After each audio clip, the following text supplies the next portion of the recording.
talk to you about the fourth point in the instructions, which was discuss the challenges associated with the implementation of GM technology in developing countries.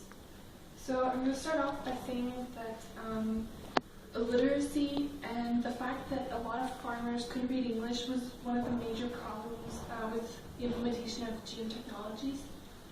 Therefore, the cotton producers, they didn't understand the instructions that were on the packages, so they couldn't really use them properly.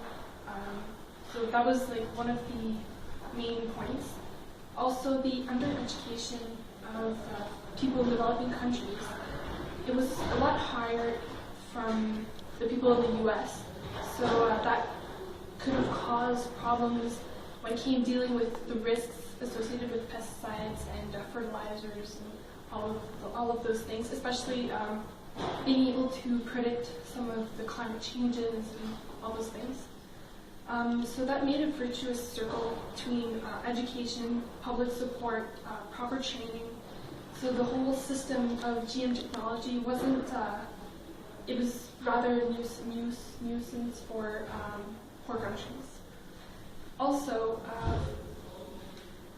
for the, one of the GM technologies that they had was the BTC, which provided, it was more useful, it brought more to rich countries, but it backfired on the poor, because for developing countries, the scientific methods and research wasn't very developed. So it was also compromised by the weaknesses in politics and institutions. So the scientific community in general, they liked the idea of GM technology because it could improve productivity and, well, especially for the poor countries. And it also gave them access to an application of the technology, which was one of the big challenges for poor countries. So in the case of US cotton farmers, because they had a lot of protectionist doesn't, are problems that compromise the promise that the GM technology brought to farmers. And for example, it was poor education, markets that were just all over the place, that weren't properly implemented, that made the whole system broken, especially with illegal black market, things like that.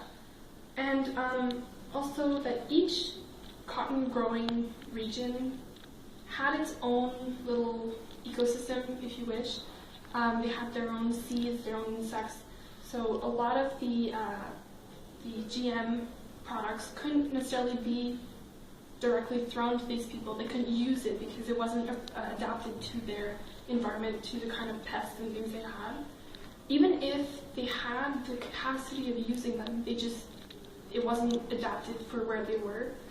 And they didn't necessarily have the technological advances either to use them.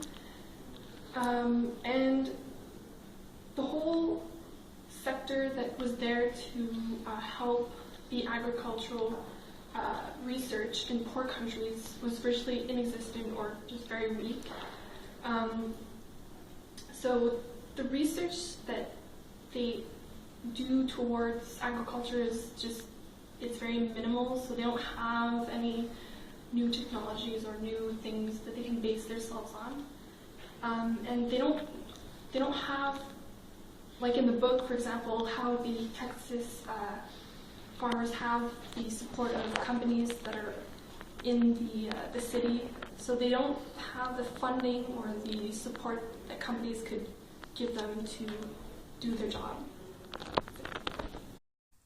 So this bar graph shows the number of pesticides used by Chinese cotton farmers over the last few years. So before 1996, farmers applied 20 chemical pesticides treatments for a year. They had a lot of environmental problems at that time. This is shown in the graph by the blue bar.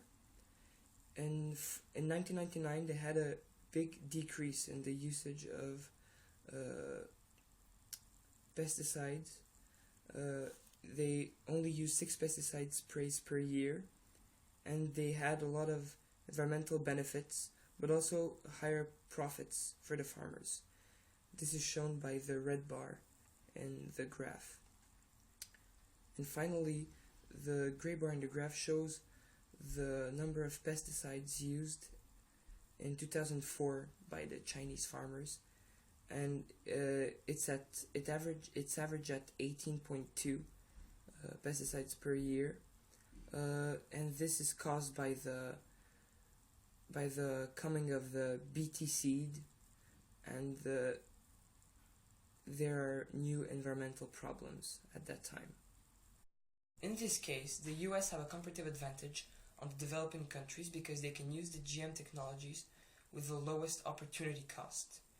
They sacrifice almost nothing by using it because they know how to use it properly, comparatively to poor countries who sacrifice time and risk of losing a lot of crops because of their inability to use them. These facts being taken into account, what happened to the developing countries is no surprise. We can see that not being able to use GM technology in many poor countries have had disastrous consequences, such as invasion of pests like worms and weevils and many more, which resulted in cotton farmers having to close down. But as we mentioned earlier, the real problems are much more fundamental.